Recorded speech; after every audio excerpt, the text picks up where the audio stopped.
Everyone will have heard of the ancient Chinese technique of acupuncture, the application of needles into a subject's skin to produce remedial effects elsewhere on the body. But who is aware of acupuncture's sister practice, acupressure? Who is aware?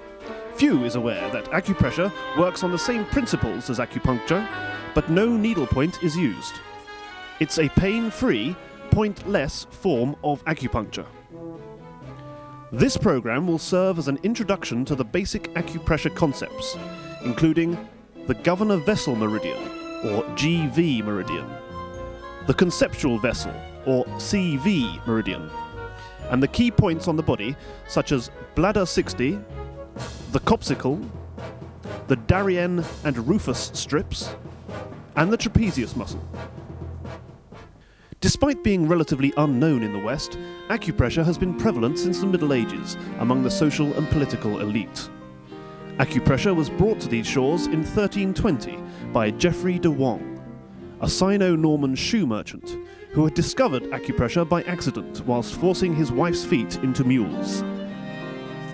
As he applied extreme pressure to her right foot, she experienced a complete relaxation of her pancreas, and soon de Wong had mapped out an entire reflexive map of his wife's human body. In England, Henry Bolingbroke, later to become Henry IV, wrote of "The merry glow in my cheeks since pressure by thumb has come to bear upon my philtrum." In his conflict with Harry Percy, Lord of Northumberland, and with the crown at stake, Henry was able to continue fighting for 12 hours inside his heavy armour and defeat Percy because of an inspired pincer movement by the loyal Lancastrian cavalry, and because of an increase of the flow of chi to his legs. The royalty of Eastern Europe were also quick to realise the benefits acupressure could bring, and this regal recognition of the practice reached its height with the Romanov dynasty of Russia. In 1885, Nicholas II publicly announced the appointment to the court of Dr. R.R. Rasputin as the Romanovs' personal acupressurist and accountant.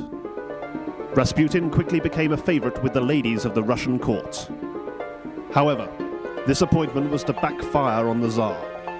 Not only was there growing unrest amongst the peasant classes who could not afford acupressure or any form of Chinese massage, but in the first term of office, Rasputin incurred the wrath of Alexander, Nicholas II's brother, and was summarily executed after he tickled the feet of the prince. Meanwhile, in Finland, the exiled Vladimir Ilyich Ulyanov, later to be known to the world as Lenin, was formulating a socialist manifesto based on the writings of Marx, in which he extolled the 4 simple principles for the rejuvenation of his mother Russia, delivering the message of bread, peace, freedom, acupressure for all.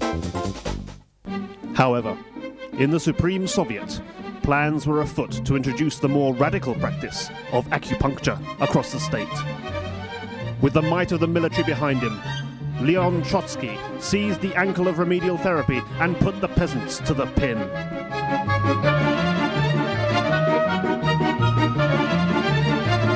Fortunately for Lenin and for Russia, Joseph Stalin was to step in and successfully propose a 5-year plan to instigate a nationwide program of Tui-Na, or push-grab, promising to build clinics, or at least day centres, in every town.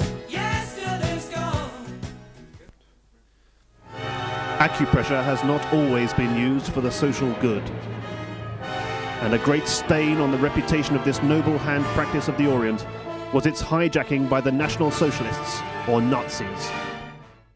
During his incarceration, the young Adolf Hitler, bored from endless rounds of rude word scrabble and time spent constructing a life-size bust of Richard Wagner from toothpicks, skim-read with much interest the teachings of Geoffrey de Wong, and set about writing his autobiographical fascist treatise, The Story of Struggle and Cure Through Acupressure, Mein Kampf.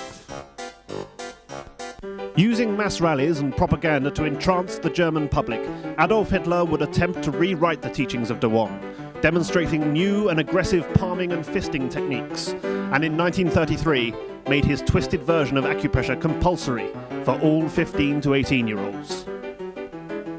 Hitler's notorious rashness in making military and political decisions, his temper tantrums and mood swings were to be exacerbated by constant nights of disrupted sleep.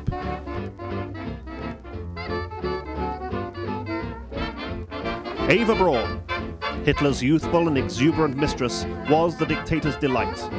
He loved to show her off at frequent cocktail parties, held by the Führer in his mountain retreat in Bavaria. But when the lights went out every night, things were not so idyllic between the leader of the Reich and his svelte sweetheart. For all Eva's natural athleticism and conscious bodily control, when she fell asleep, she suffered from what doctors now call the Jimmy leg.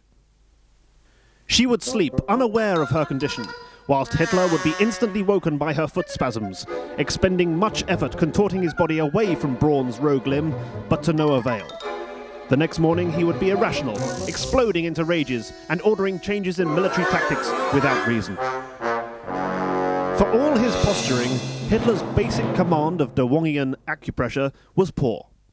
Jimmy leg can be cured by application of the thumb every 4 sun.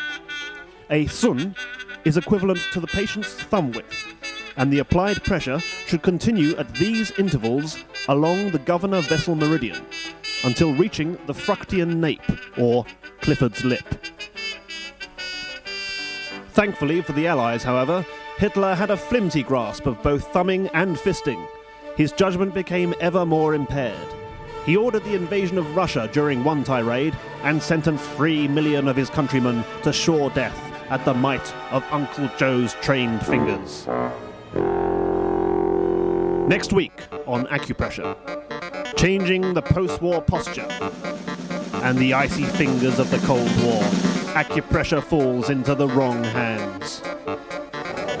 Minister, what do you say to the accusations that mind-altering massage has been used on members of your cabinet? Well, the first message to get across is that trading is normal. Now, 1 or 2 commodities have gone up in price, like apples and oranges, but my advice is to buy something else. Peaches, for example, are cheaper this morning than they were last week. Tomatoes are very cheap. Now, I know tomatoes are no substitute for oranges, but I think what housewives should do this week is to shop around, buy those things which are cheaper. If oranges are up, leave them alone. Buy peaches instead.